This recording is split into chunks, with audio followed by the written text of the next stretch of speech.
What's going on, movie fans? I'm John. And I'm Rossi, and this is Movie Lovers Unite, the podcast where your favorite films come to life. Every week, we deep dive into the movies you love, from cult classics and guilty pleasures to the latest in theaters and streaming. We're talking reviews, reactions, heated debates, top 5 lists, and interviews with filmmakers, actors, and fellow fans. Whether you're a casual viewer or a hardcore cinephile, we've got something for you, with laughs, hot takes, and plenty of popcorn-worthy moments. New episodes drop every week on YouTube, Spotify, Apple Podcasts, and wherever you get your fix.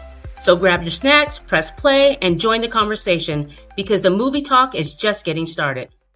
Welcome to Zombie Strains, the podcast where we talk about all of the zombie films in order. This episode, we're not talking about a specific movie. We're talking about what is scary about the 1960s. You know, I've seen people act like that in pictures. What do they call them? Zombies or something? Zombie. What's a zombie? Just what is a zombie? Well, a zombie, there's, Mr. Bill is... The living dead. They are the living dead. Get the zombies. It's an army of zombies. No armies could stand. Because a zombie has no will of his own. What is wrong? What is wrong?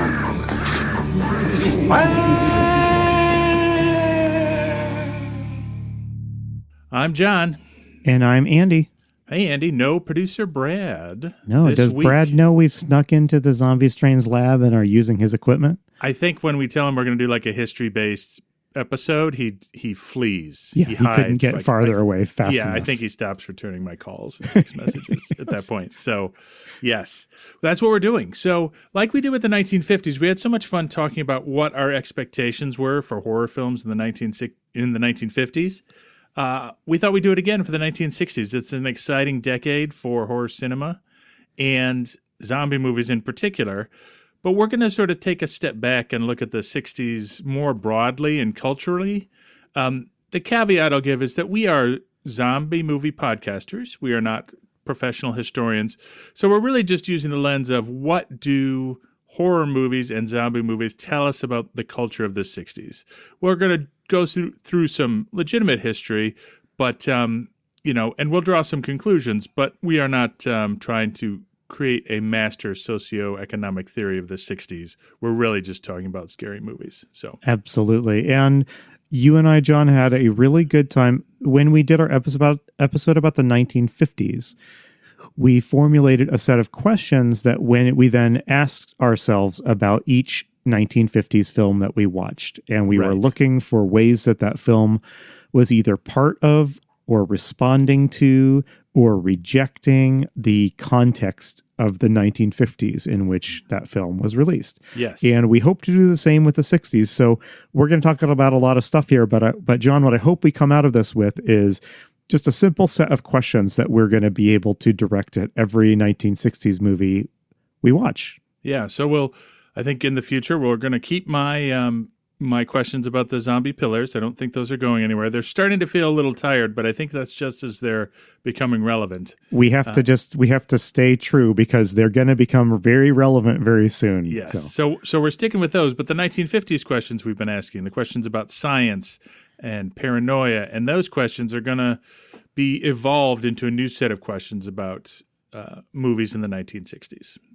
Having said that, what do we mean by the 1960s, Andy? I mean, surely we mean 1960 to 1969, right? Well, not exactly. Not exactly. One of the books I read in preparing for this episode opened with about 40 pages discussing the feasibility of even talking about a decade as a coherent thing and whether that was even a valid historical approach.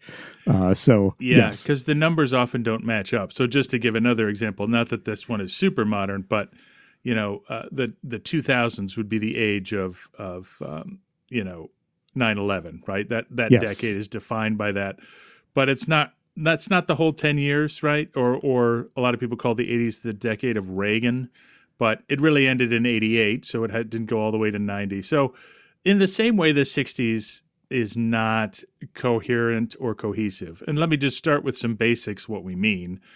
So in 1960, John F. Kennedy is elected president. And in 1963, he is assassinated. The Vietnam War has just begun for America, And generally speaking, 1963 is considered the year where the hope and optimism and the belief in the American project from the 1950s morphs into the sort of disillusionment and then darker aspects of the 1960s. Would you agree with that statement, Andy? Yes, absolutely. Was there a more impactful year than 1963 and then 1968? So just 2 years kind of framing this period that must have been wild to live through. So the 1950s, a lot of what we talked about is on the upside, optimism about the future. I mean, literally, it's the baby boomers, because in the late 40s, everybody was having children because they were optimistic about the future. And we get the teenager, which didn't really exist. We get people with free time and disposable income and optimism about the American future and the American project. And that changes in 1963 and then devolves faster and faster as we hurtle towards 1970, which is just, we'll get when we talk about the 70s, which I think, in many ways is an extension of the 60s, but also is the ultimate sort of disintegration of any idealism that remained from the 1960s, if that makes sense. That's a great way of putting it, John. Yes. So I can sense, by the way, I can sense your negative attitude about the baby boomer generation, and I'm bristling at it. Yes. So I have a lot. You have a lot of sympathy for the boomers. I have some. I'm actually curious what we're talking about. Are your parents boomers? My parents are boomers. Yes. My mom had, Beatles and Monkeys posters up in her teenage girl bedroom. And so I got a big dose of that when she had kids, and that was the music we listened to in the car on the way to piano lessons and all that stuff. That's amazing. So my mom was a silent. So just to do the so was my dad. They're only a year apart, but just to do the generations really quick, so that what we're saying makes sense. If we go from the 1940s forward, what we've got is the greatest generation, right? That's the generation that fought in World War II and, put together this American project in the 40s and early 50s. Following the greatest generation are the silents, and they were followed by the boomers, who were followed by Gen X, millennials, Gen Z. So I just want to put that in context. And so the person that I read extensively, well, I didn't read extensively, I read a book by Joan Didion, is a silent. She's somebody a little older who is sort of judging the 60s from a cooler place of maturity, I guess I would say. A less romantic view. So, yeah. All right. So let's talk about the 1960s. I want to go through some of the milestones that are important. And I don't want to, we're not historians. If there are historians listening, please be kind. But I did want to do super high level so people understand what we're talking about. So let's start with 1960, right? The big thing here in the American landscape, TV has become something. Mostly in the 50s, it became a big deal because of Joe McCarthy and the trials that he put on TV. People are now glued to their TVs watching the news. And in 1960, we get what a lot of people refer to as the first TV election, right? It's Richard Nixon versus John F. Kennedy. There's a famous televised debate, and John F. Kennedy gets it. And Richard Nixon does not. Kennedy wins, and there's, they call it Camelot, right? The last book my mother ever gave me, she's a silent who loved John F. Kennedy, was a book called Havanas in Camelot about somebody who used to just hang out with John F. Kennedy and smoke cigars. So the Havanas in that sentence references cigars. But that's how people thought of it. 1963, Kennedy is killed, okay? What's happening is there's been some real international tension right before his death, right? We have Bay of Pigs, we have the Cuban Missile Crisis, and then we've just started Vietnam, and at the height of all of that, John F. Kennedy is assassinated. And that is the boomers' 9/11, right? This is the formative event in the same way that 9/11 is a formative event for millennials. Am I on the mark here, Andy? Let me know if I'm wandering. That sounds exactly right. So things start to unravel a little bit because all of this TV, now we have the Vietnam War on TV. We have repression of Black Americans in the South on TV. And a lot of great things happened from like 1963 to 68. So I just want to make that point really quick. So like Lyndon Johnson, this quote unquote uncouth Texan who nobody really liked, becomes president.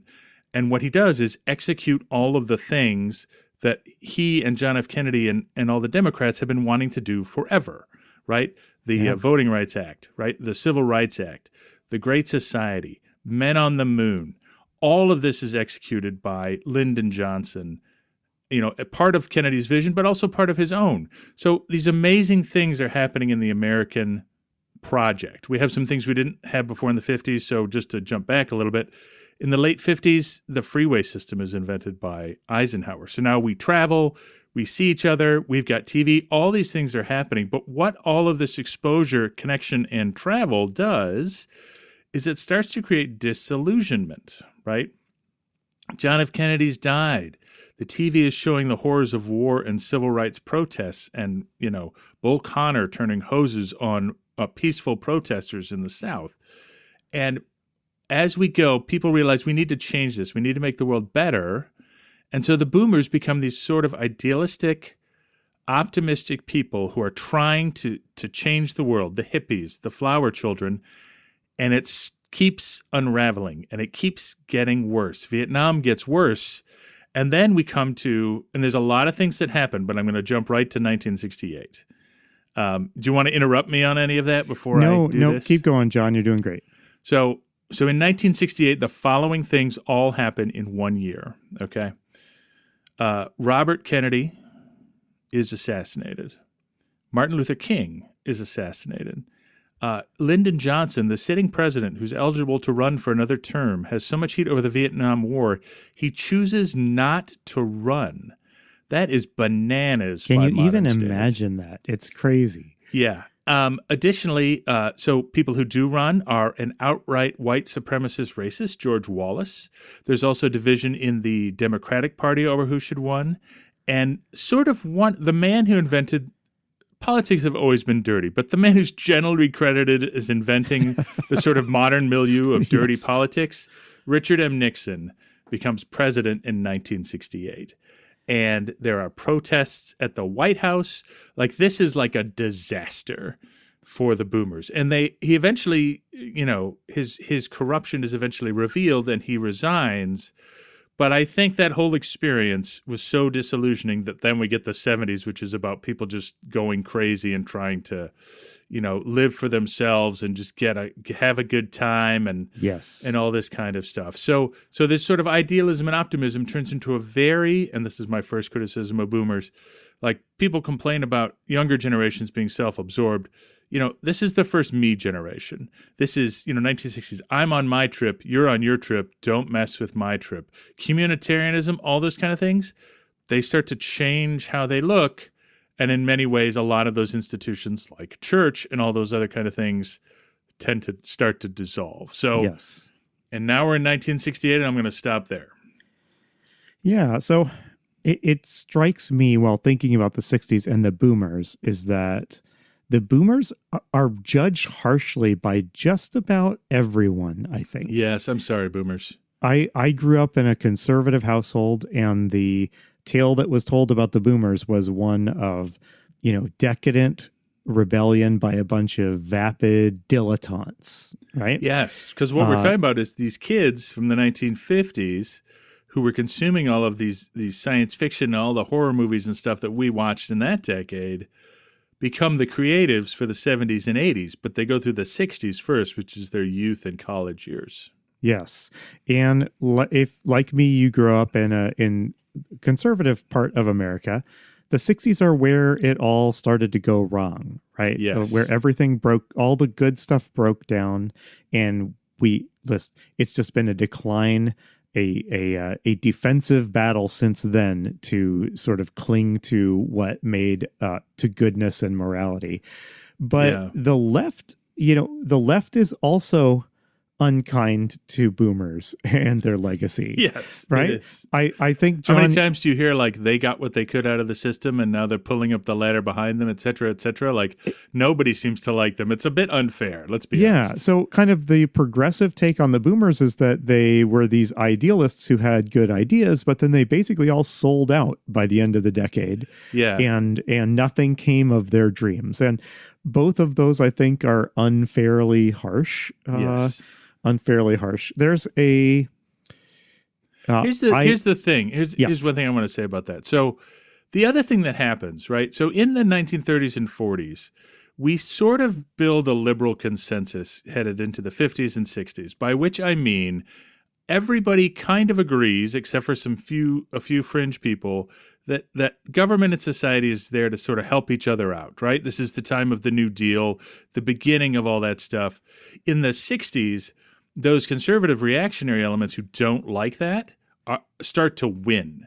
And things like a lot of this liberal consensus, this New Deal idealism is being eroded throughout as well. So a lot of ways the boomers are reacting. They're saying, well, we had this great stuff. Everybody should have this great stuff. Let's bring it back, if in a sense.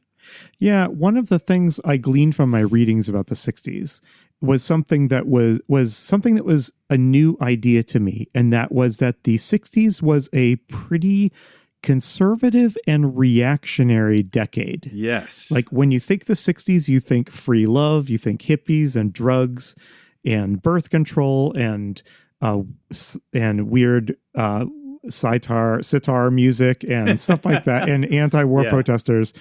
But the reality was more like a fundamentally sort of reactionary American populace got briefly fascinated by a bunch of progressive people and ideals. And a couple of those ideals stuck. Like the anti-war movement kind of worked. The civil rights movement worked. For sure. But in general, that it was sort of we were sort of American, and Sean and I are talking Americans here. We realize that the 60s encompasses more than just Americans, but as Americans and people watching mostly American zombie films, right? That's our bias. So the 60s was a time where we toyed with a lot of ideas, a lot of new and interesting possibilities, but only a couple of them really stuck, and an awful lot of them ended just sort of being discarded or fading away. Yeah, and it really, Eisenhower, Ike, who was a Republican, was generally a conservative. We don't need to get into the details of the conservative and progressive parts of the different parties or anything like that. But we can say he was the last president that presided over the liberal consensus, right? Like he built the freeway system. He was willing to spend government funds to do things for the benefit of the whole country and, help and make sure all Americans had an opportunity to be successful. Did it work out? It did not. But after that, conservative reactionism becomes the story from then until today. We're still going through that.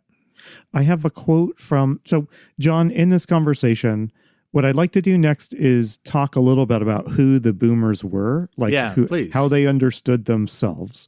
And then I want to move on and I want to invite our listeners to kind of imagine with us, based on the profile that we talk through about the boomers, what would scare these people? And so what are we going to be looking for in our zombie movies that's going to just scare the pants off of these baby boomers? But I wanted to just close this discussion of the kind of history of the 60s with I'm a fan of the writer Hunter S. Thompson. Yes. Are you, John? I have read his books. I'm not as much of a fan as you are, but I'm familiar. Okay. So he has a famous quote from the wonderful novel Fear and Loathing in Las Vegas that I think is often taken to sort of represent a progressive retrospective on the 60s. Mm-hmm. And here's what he says. He says, that, I think, was the handle, the sense of inevitable victory over the forces of old and evil. Not in any mean or military sense. We didn't need that. Our energy would simply prevail. We had all the momentum. We were riding the crest of a high and beautiful wave. So now, less than 5 years later, you can go up on a steep hill in Las Vegas and look west, and with the right kind of eyes, you can almost see the high water mark. That place where the wave finally broke and rolled back. Nice. Yeah. I have a quote I'll read later from Joan Didion. And I think one of the other things about the 60s is it is boomers we're talking about, but we're also talking about silence. As boomers are going to hate Ashbury, there's a whole older generation who is like, what is happening here? And I think that's part of our fear conversation in the 60s. But we'll come back to that. For sure. So, hey, John, let's take just a couple minutes. Let us talk about who are the people with their butts in movie theater seats in the 1960s. Yes. And what kind of defines these people. And then we're going to move from that into what scares these people, right? So let me start out here, John. So I'm going to say baby boomers. I kind of am encompassing some of the silence as well, but I'm just going to say boomers for... By the way, John, are you the right age where your kids hit you up with the okay boomer meme? They have not. Okay, but they would. I know they feel that way. Yeah. I'm not a boomer, but I have been fed a sassy okay boomer response by my teenager on more than one occasion. So nice. It's infuriating. But yes, my kids aren't that online, which is weird, but I'll take it. So. I envy you. Okay, so the boomers. So just who are these people? As John said, these are people. This is a generation of young people who are living in a time of incredible changing technology.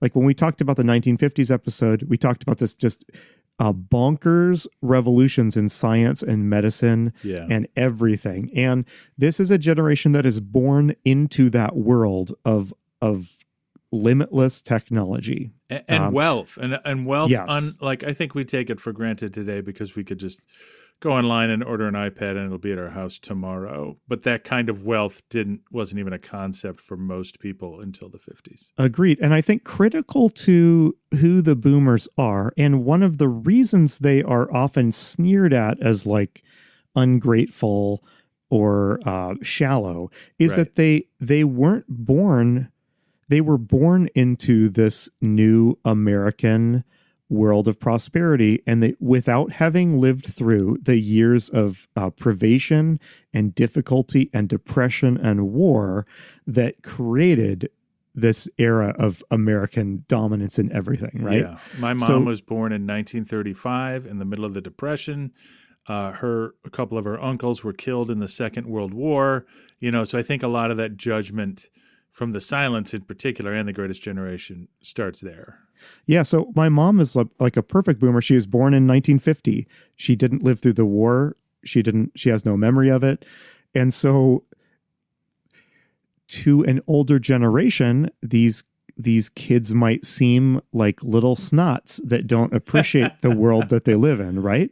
But can you blame them? So I think there's a cliche that every new generation is not understood by the one that birthed it, right? Correct. But this feels especially true because America has changed so much in the space of 10 years. It feels just especially true of this generation that their parents on some fundamental level don't really get them. Right. And so because unlike their parents and grandparents, they didn't live through the tough times, and they aren't beholden to this like need to survive, like this grind to just keep your finances in the black, just barely, and eke out an acceptable survival level. Instead, the baby boomers, they have options. Yeah. They have opportunities. They've got money to invest in those options and opportunities, and they have time on their hands because they don't have to be working every spare minute to put food on the table. They have time to think about life beyond the necessities of just getting through the month or the year. And they've got a lot of money, and they've got a capitalist world that for the last 10 or 15 years has been gearing up to sell them anything that they want. Right.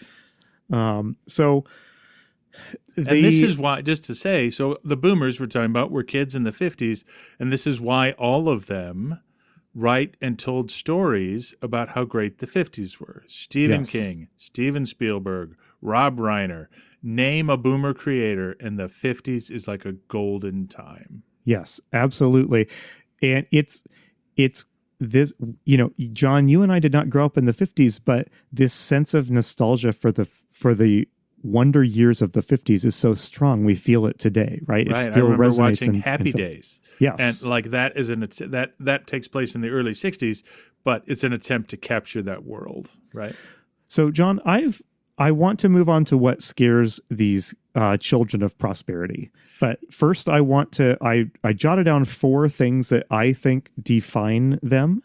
Yeah. And I want to invite you, John, and our listeners, as I walk through these, I want you to just ask yourself, given these properties, and let's just assume I'm correct here for the sake of argument. I always assume you're correct, Andy. Given these like characteristics, what do you think would scare these people the most? And Okay. so what would you put in a zombie movie if you were trying to scare these people? So the first thing I marked down that defines the children, the baby boomer generation, is that they're defined by a drive to question authority and tradition.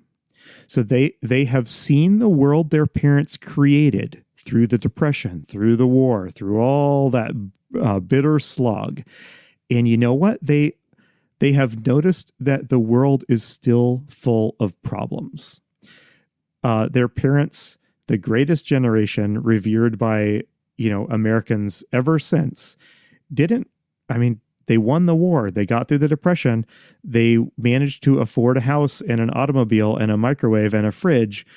But when their kids looked around, they saw racism. They saw injustice. They saw the constant threat of war in all sorts of new places around the world that you were just learning about, anew every week, right? Yep. And they saw the unglamorous life.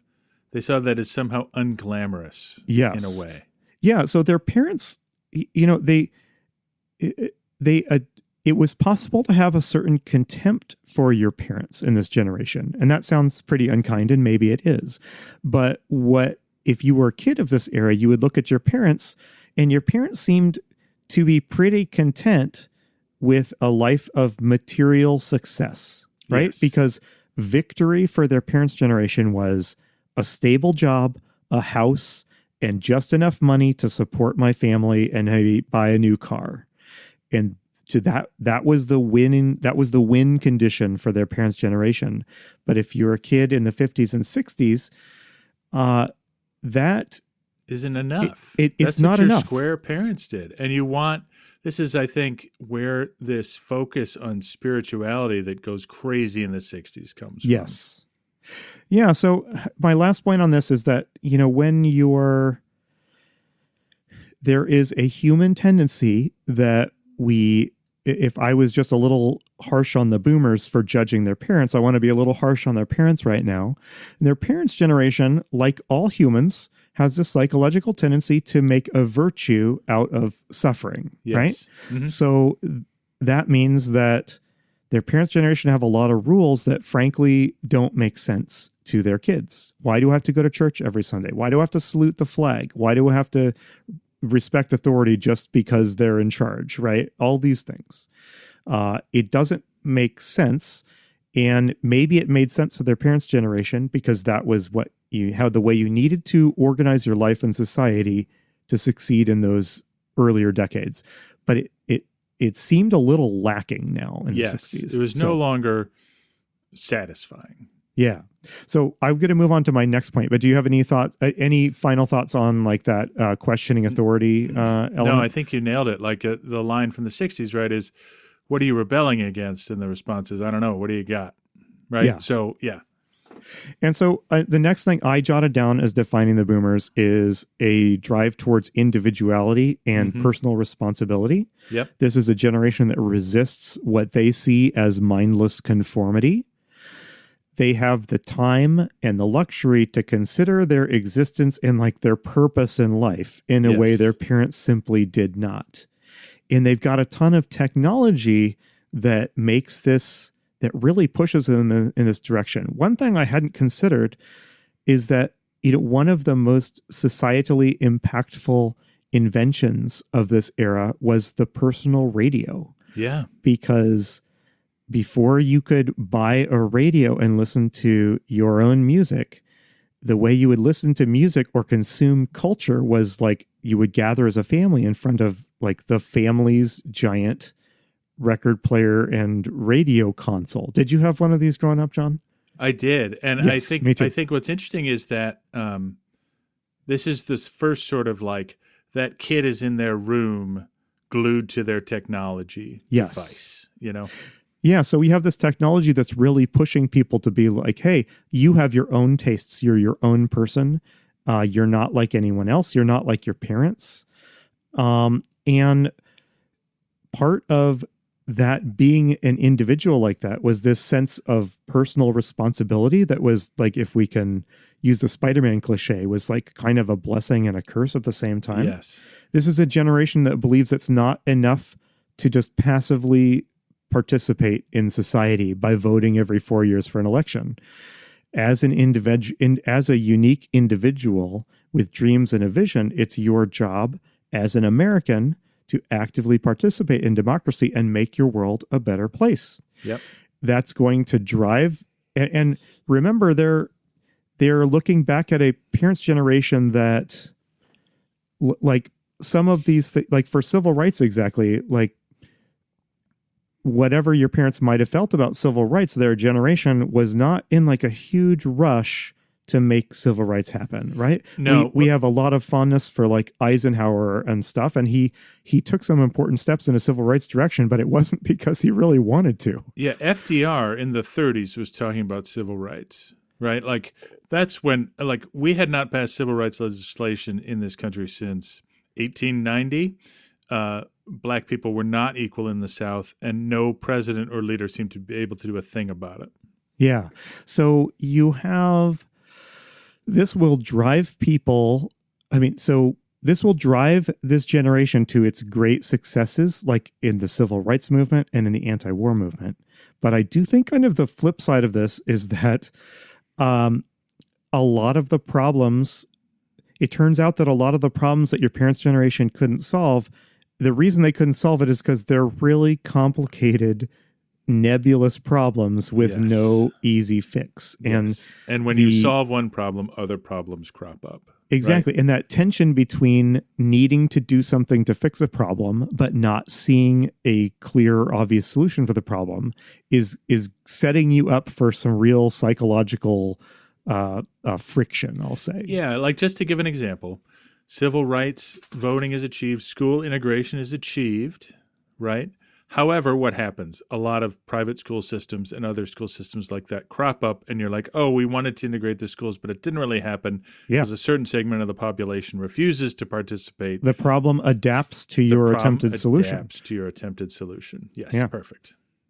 All right, so 2 more points, John, and then we'll move into what is scaring these people. The third point here I have here, we've already touched on it. These are consumers. They have money. Every industry in the world is catering to their needs. These are kids. They're driving trends in music and film and clothing and language and everything.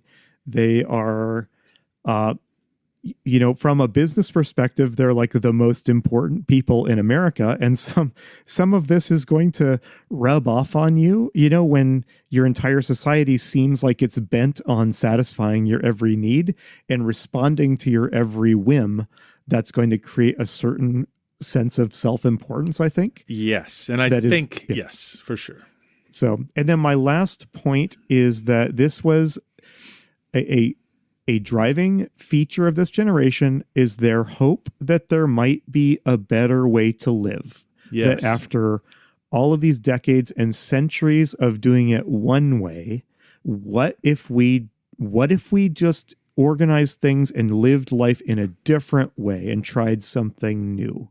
Maybe there's even a better way to be an actual better human being, right?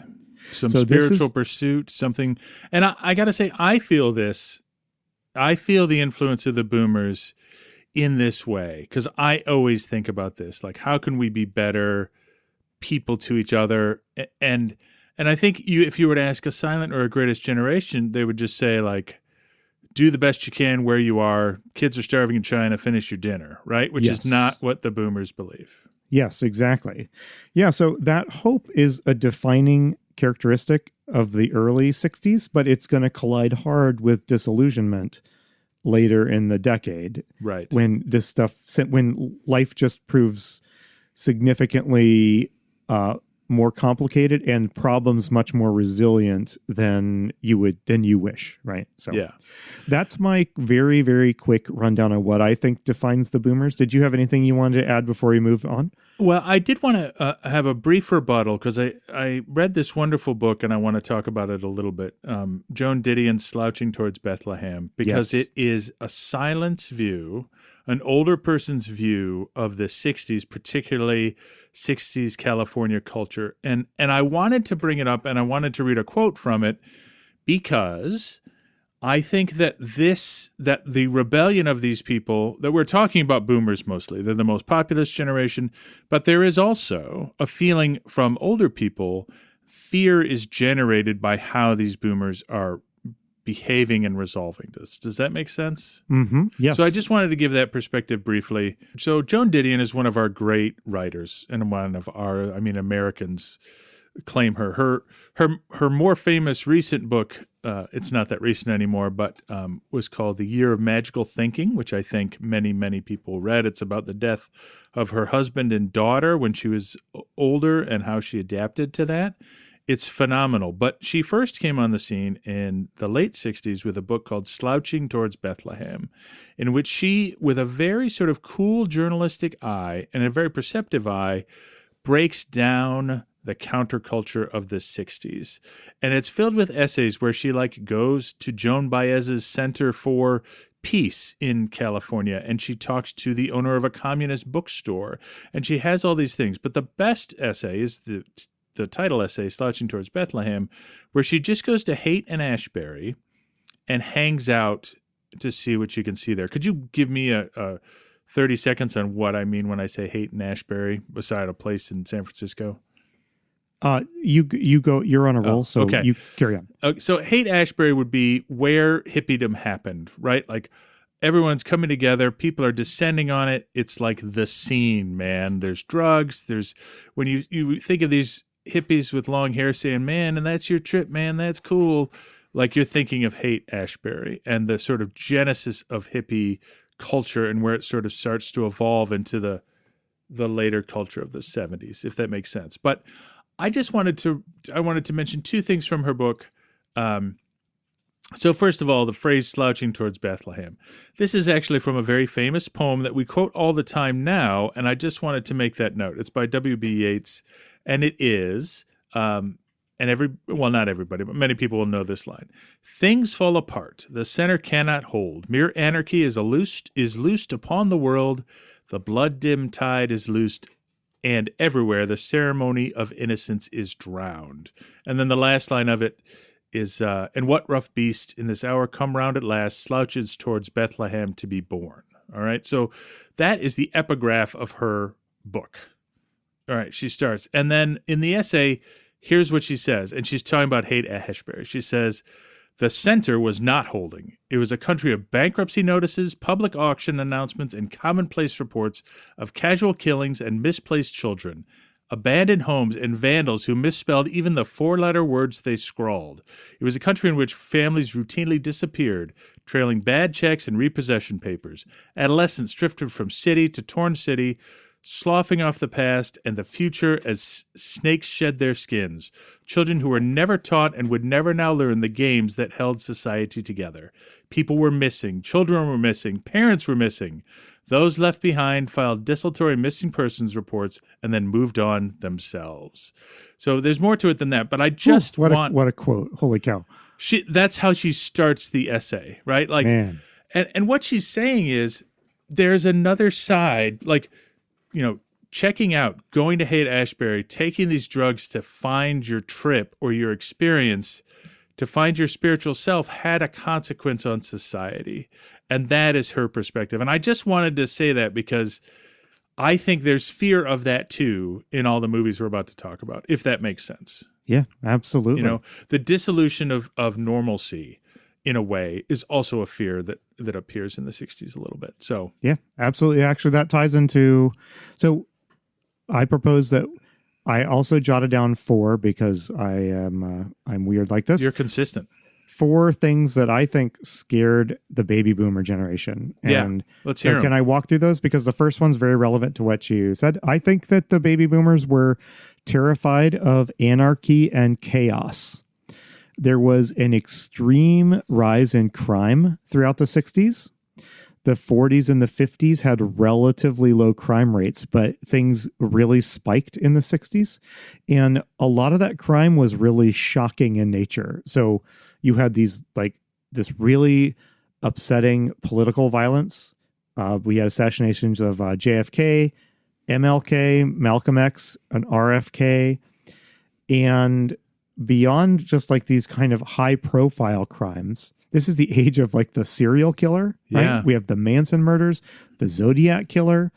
This is the age where the extent of organized crime in America is becoming common knowledge for the first time. In the 60s, there's this series of Senate hearings in which a mafia member named Joe Valachi basically testifies to a shocked Congress and American public about how extensive the mafia is and how integrated it is into American society. This is all scary Estes stuff. Kefauver and Robert F. Kennedy unearthing this through Senate hearings. That right? was in the 50s. Okay. Kefauver hearings were in the 50s. This is a second set that absolutely is a mirror of that. Yeah. And I mean, my point here is that these were scary times if you valued law and order, which most of us do. And the scary part is that there's not, I want to say there's also, there's just not an easy solution to this. No one really understands why this is all struggle happening. with this today. Exactly. I mean, you might have your pet causes, but I think on some level we understand that a problem like crime kind of defies easy, simple fixes, right? And I think part of the rebellion is that the conservative reaction is like, well, there's an easy fix, throw them in jail. And we're saying, well, no, that's not a solution. And this may be getting too political for us, Andy, but we're saying that's not a solution, but that's all to say it's just complicated. I think it's interesting you bring this up. The first essay in Joan Didion's book is about a woman who kills her husband because she's having an affair and doesn't really want to go through a divorce. And so it was a super high-profile crime, and it's the exact same kind of thing. Does that make sense? Yeah, it's a messy crime, right? Yes. That's a messy crime that feels just right for this area. So, I mean, why is crime going crazy? Well, there's a lot of young people who have time on their hands. I mean, that's probably a huge chunk of it, right? Yeah, the glorious freedom of the 50s turns into the degeneracy and truancy of the 60s. Does that make sense? Yeah. And a lot of this crime has like really uncomfortable racial or civil unrest elements to it that no one really knows what to do with. Yeah. And you mentioned, a sort of reactionary response to this sort of thing is always like, well, make the laws harsher, throw them in jail. Right. But this is an era where there's this kind of national evolution of thinking about crime and rehabilitation and what does good policing actually look like. Yes. And so you have kind of experiments going on with different ways to tackle crime, and it's not clear that they're working or they're making it better, or maybe they're making it worse, right? No one knows. Can I give an example of how this all sort of comes together in 1968, the end of this anarchic period? So in 67, 68, and I'm not going to go into the details, a group of people had decided the best way to achieve justice was to kill police officers. So something like 30 police officers were assassinated in this time period. And when the chaos erupted at the Democratic National Convention in 68, people often refer to this as the police riot. Yes. The police had enough, and they went nuts and started going after protesters in an extra legal way. And that's sort of a summation of this tension. There's lawlessness. Police officers are getting killed. They respond with uber violence and just sort of, uncapped anger. And so that's the kind of violence we're talking about. Yeah, in a way. So this is an era where you have a real and genuine fear that you will be the victim of a crime. Right. And it might be a violent crime, and it might be a crime visited on you by a stranger. And because this danger isn't just happening in like some distant big city, it's happening in your town, and it could absolutely reach you. And you have this fear that law and order is breaking down, but you're a boomer and you also are suspicious of authorities that in the name of law and order are trying to enforce order at gunpoint. Or you're right. And this is the 1968 police riot. Like, it's authority going out of control. Yeah. So that doesn't look much more fun than the crime, right? That triggered it, right? So, yep. All right. I want to move on to my next thing. Did you have any other comments on I think boomers were scared of anarchy and chaos. Yes. All right. My next thing is I think boomers were scared by a lack of meaning and purpose. This is a generation that looked back at their parents' values and beliefs and judged that those had not fixed the world's problems or even had satisfactory answers about the meaning of life and existence. And so if those old systems that have been around forever have no good answers for you, well, where are you going to find those answers? If the rules and your family structures of yesterday don't really give you any confidence or security or safety, like what would provide those things? So you have this existential crisis that gets pretty bad, I think, when the counterculture starts to disintegrate later in the decade. And there's so much experimentation with this, right? There's communes and, yes, this is when meditation, like Zen meditation and that sort of thing, becomes popular in the United States. This is a new search. I heard somebody say the other day, there's always a meaning crisis. It's just a matter of who's trying to, make politics out of it. You know what I mean? Like, oh, totally. And I think the boomers felt this particularly acutely because so many long-held traditions that they had thrown out the window. They didn't know what else to do to an extent. Yeah. So you mentioned this already. There's this like surge of cults. There's this like rise of self-help and self-improvement movements. There's spiritual revivals.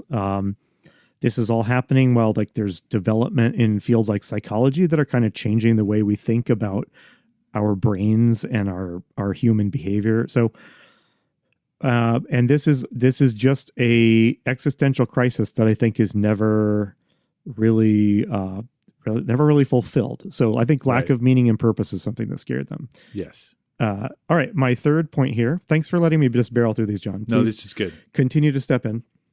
I think baby boomers were scared of problems that are too big to be solved.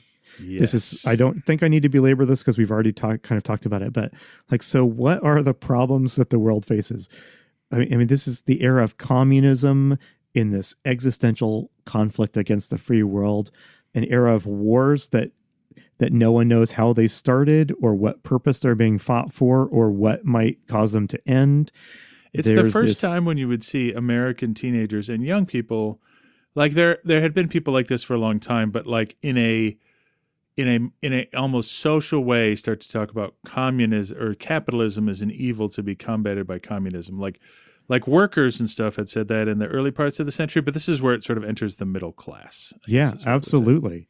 And I mean, the problems of the world are so evident that you just can't avoid them. Like you look at the news and you see racism. We haven't mentioned it, but like South African apartheid, it gets on the global radar at this time. There's communism, there's social injustice, there's this spike in crime, and there's this kind of ongoing threat of nuclear Armageddon hanging over all of it. Yeah. So what are you gonna do? Like, how are you going to fix these problems?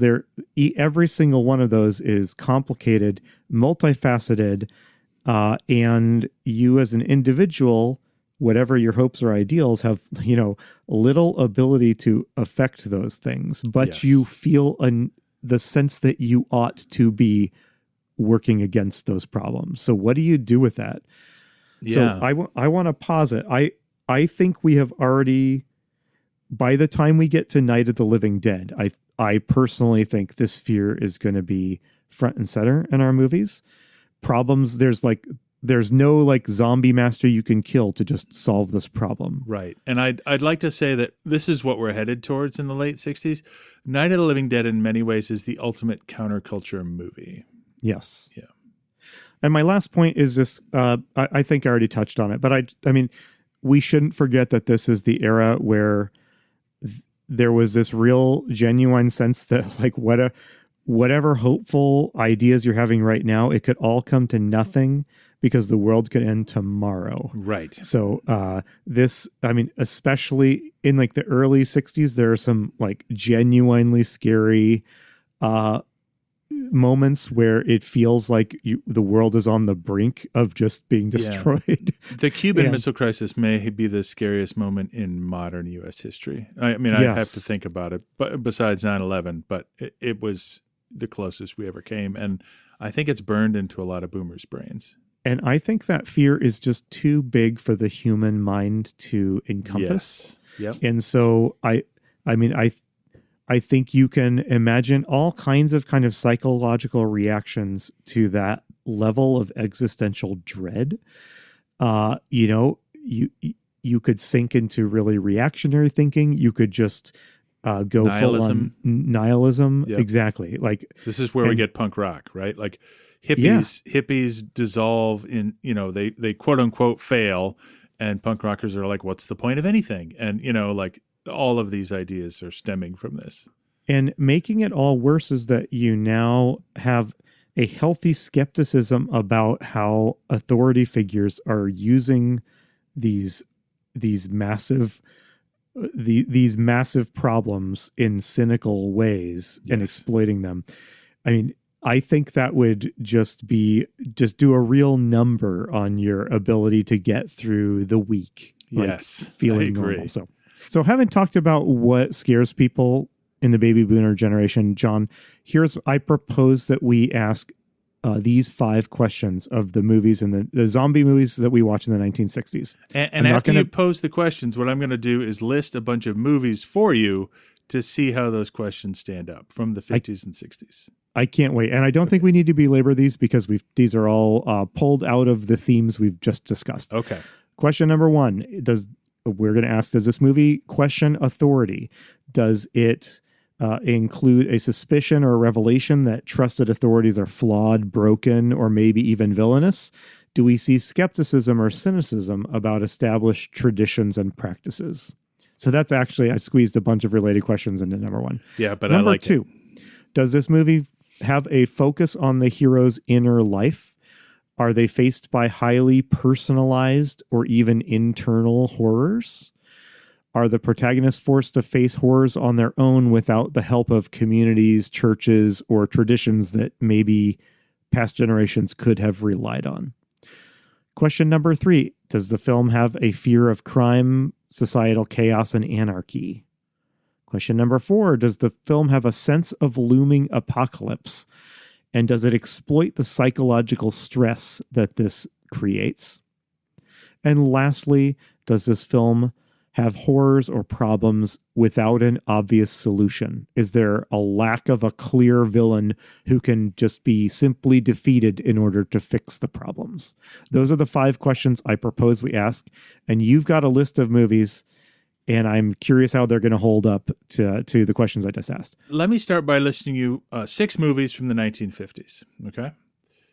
So, Them, with an exclamation point. This is the movie about giant ants that the military has to fight, okay? I was very fond of this movie as a kid. Yes. The Thing from Another World by Howard Hawks. Great movie that does have some concepts of paranoia and stuff, but the real principle is about an external alien invader, right? On that note, Invasion of the Body Snatchers. Yes. Again, paranoia, lack of certainty about who's who. But again, it's got an external threat, right? Is the fundamental thing. Yes. Just for fun, let me throw in The Horror of Dracula. Christopher Lee, Peter Cushing. That's not maybe the most... I think it is kind of important, and it can kind of be a stand-in for like The Hammer and the sort of romantic Vincent Price movies. You know, that is a strain of horror that is in the 50s for sure. War of the Worlds, also a 1950s horror movie. And I'll throw in one of our own, just because I think it's appropriate, The Creature with the Atom Brain, right? All of these, I think, embody the ideas of paranoia and uncertainty and all the things we talked about in the 50s. Technology, external threats, I think all of those are in those movies.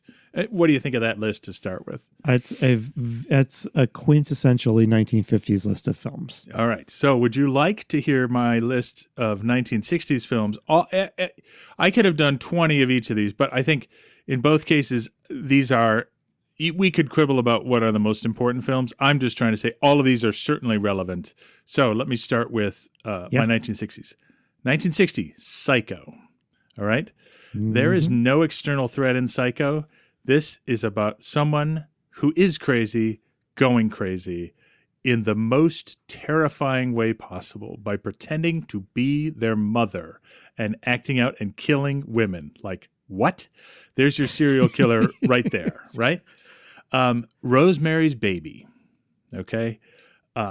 What is real? What is not real? Are my neighbors against me? Is this really happening? Am I going crazy? Again, this movie, completely internal. Whatever happened to Baby Jane? A movie about a woman who traps her sister inside their crumbling house and torments her with psychological terror. Yes. I'll throw in our own Carnival of Souls, right? About a woman detached from reality. What is real? What is not real? Eyes Without a Face is a French film about a woman whose face is disfigured in a car accident. She wears this flat mask while her father conducts these insane experiments to try to get her a face transplant. And finally, 1968, Night of the Living Dead. Okay. Yeah. So what is different about these two lists? They could not, they feel like they are from different planets. Yes. Yes. So I think, incredible. the big thing that jumps out at me is, we have left, if we look at Psycho, Rosemary's Baby, Whatever Happened to Baby Jane, Night of the Living Dead, though you and I have been tracking zombie movies towards Night of the Living Dead, like none of these are the kind of film you would see before 1960. Right. Yep. None of them. They're all focused on, I don't want to say internal, but they're focused on like self-doubt, what is reality, the questioning of reality, and none of them are about external threats to you or society until we get to Night of the Living Dead. Yes. So that's my list. I think that backs up your pillars pretty well, Andy. What do you think about that? I think so too. It is.